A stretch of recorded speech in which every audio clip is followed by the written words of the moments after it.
కువైట్లో ఇద్దరు హౌస్ డ్రైవర్లు ఏకంగా కఫీల్ కార్ని యూజ్ చేసి డ్రగ్స్ సప్లై చేస్తూ అరెస్ట్ అయ్యారు. టాపిక్లోకి వెళ్తే కువైట్లోని జెహరా ప్రాంతంలో పోలీసులు సాధారణ పెట్రోలింగ్ చేస్తుండగా ఇద్దరు వ్యక్తుల ప్రవర్తనపై అనుమానం వచ్చింది. ఈ ఇద్దరు వ్యక్తులు ఒక ఖాళీ పార్కింగ్ ప్లేస్లో ఇసుకను దొవ్వి అందులోంచి ప్లాస్టిక్ కవర్లను తీస్తున్నట్టు పోలీసులు గమనించి దగ్గరికి వెళ్లి చూడడానికి ప్రయత్నిస్తే ఈ ఇద్దరు కారులో పారిపోవడానికి అయితే ప్రయత్నించారు. వెంటనే పోలీసులు ఇద్దరిని అదుపులోకి తీసుకున్నారు ఫ్రెండ్స్. ఈ ఇద్దరిని తనిఖీ చేయగా వీరి దగ్గర నుంచి 12 ప్లాస్టిక్ కవర్లు అయితే మరమ్మతు అయ్యాయి. ఇందులో షాబు డ్రగ్స్ ఉన్నట్టు అధికారులు అయితే గుర్తించారు. ఈ ఇద్దరిని విచారించగా వీళ్ళిద్దరూ ఏషియాకు చెందిన హౌస్ డ్రైవర్లుగా పోలీసులు అయితే గుర్తించారు ఫ్రెండ్స్.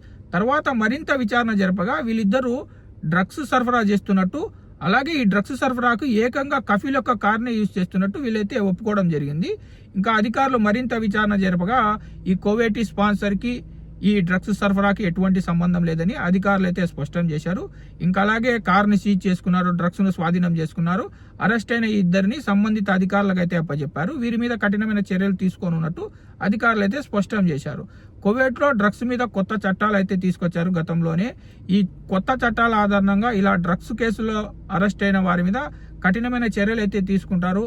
ఏకంగా జీవిత ఖైదు పడవచ్చు, ఇంకా పెద్ద పెద్ద గ్యాంగులతో లింక్ ఉంటే మరణశిక్ష కూడా పడవచ్చు. కానీ కొంతమంది ఇలా త్వరగా డబ్బులు సంపాదించుకోవాలనే ఆశతో ఇలాంటి తప్పుడు పనులు చేస్తూ అరెస్ట్ అయ్యి ప్రాణాల మీదకైతే తెచ్చుకుంటుంటారు. ఫ్రెండ్స్, మీకు కనుక ఈ వీడియో ఇన్ఫర్మేటివ్ అనిపిస్తే వీడియోని లైక్ చేయండి. వీడియోని మర్చిపోకుండా మన తెలుగు వాళ్ళందరికీ షేర్ చేయండి.